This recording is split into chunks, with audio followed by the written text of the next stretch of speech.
যে কোনো বিদায়ই কষ্টের, তবে সে বিদায় যদি হয় রাজকীয় তাহলে তা অন্যরকমই বটে। এমনই এক রাজকীয় বিদায় হলো একজনের। কোথায়, কাকে দেয়া হলো এমন বিদায়? নাটোর থেকে বোরহান উদ্দিন বনির পাঠানো তথ্যচিত্রে বিস্তারিত সহকর্মী সাইমুম প্রভার রিপোর্টে। একটি মসজিদের পেশ ইমামকে রাজকীয় সংবর্ধনা দেওয়া হয়েছে। ৪১ বছর ইমামতির শেষে অবসরে যাওয়ায় তাকে এই রাজকীয় সংবর্ধনা দেওয়া হয়। নাটোরের বাগাতিপাড়ায় এক কেন্দ্রীয় জামে মসজিদের পেশ ইমাম মোহাম্মদ মনসুর রহমান। তিনি ৪১ বছর যাবৎ এই মসজিদের পেশ ইমাম হিসেবে দায়িত্ব পালন করেছেন। ঘোড়ার গাড়িতে চাপিয়ে ব্যতিক্রমধর্মী রাজকীয় বিদায় সংবর্ধনার মাধ্যমে বিদায় দেওয়া হয়েছে তাকে। বিদায় বেলায় মসজিদের ইমামকে সম্মানিত করার এমন উদ্যোগ নেওয়ার কারণে প্রশংসায় ভাসছেন এলাকাবাসী। জানা যায় ১৯০১ সালে ওই মসজিদটি স্থাপিত হয়। এরপর ১৯৮৩ সাল থেকে তিনি ইমামের দায়িত্ব পালন করে আসছিলেন। এত বছর পর স্বেচ্ছায় ইমামের দায়িত্ব পালন থেকে অব্যাহতি চাওয়ায় এলাকাবাসী তার সম্মানে এমন সংবর্ধনা দেন।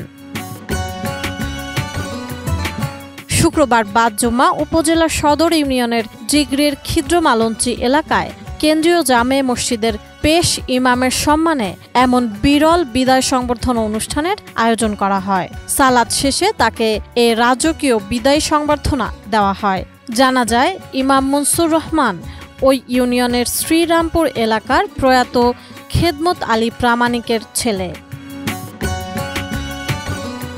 খিদির মালঞ্চি এলাকার স্থানীয় জনপ্রতিনিধি মেম্বার সেলিম রেজা জানান, এলাকাবাসীর এমন উদ্যোগ খুবই প্রশংসনীয়। এরকম আয়োজন তিনি আগে কখনো দেখেননি বলেও মন্তব্য করেন।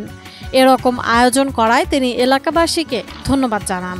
ওই মসজিদ কমিটির সভাপতি আরশেদ আলী লালচান জানান, ইমাম মনসুর রহমান দীর্ঘ ৪১ বছর তাদের মসজিদে ইমাম হিসেবে দায়িত্ব পালন করে এখন বার্ধক্যে পৌঁছেছেন। তিনি সবার সঙ্গে মিলেমিশে ছিলেন। গ্রামবাসী তার পরামর্শ নিয়ে কাজকর্ম করতেন।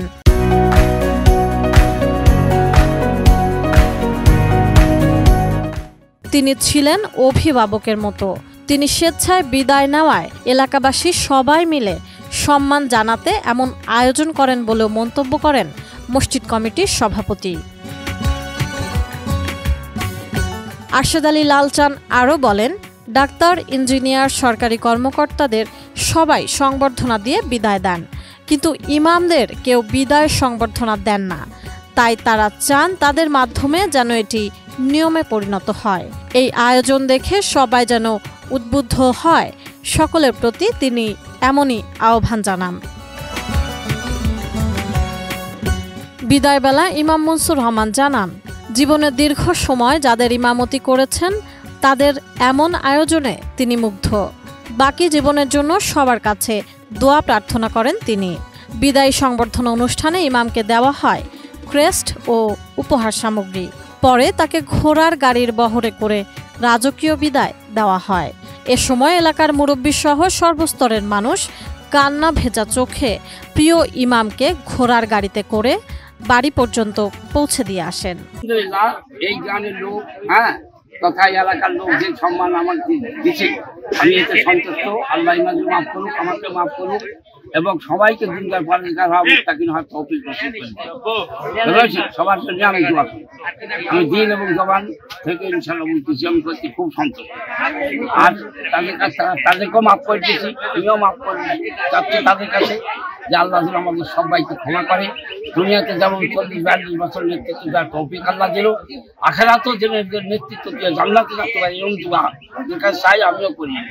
সাইমুম প্রভা, এটিএন নিউজ।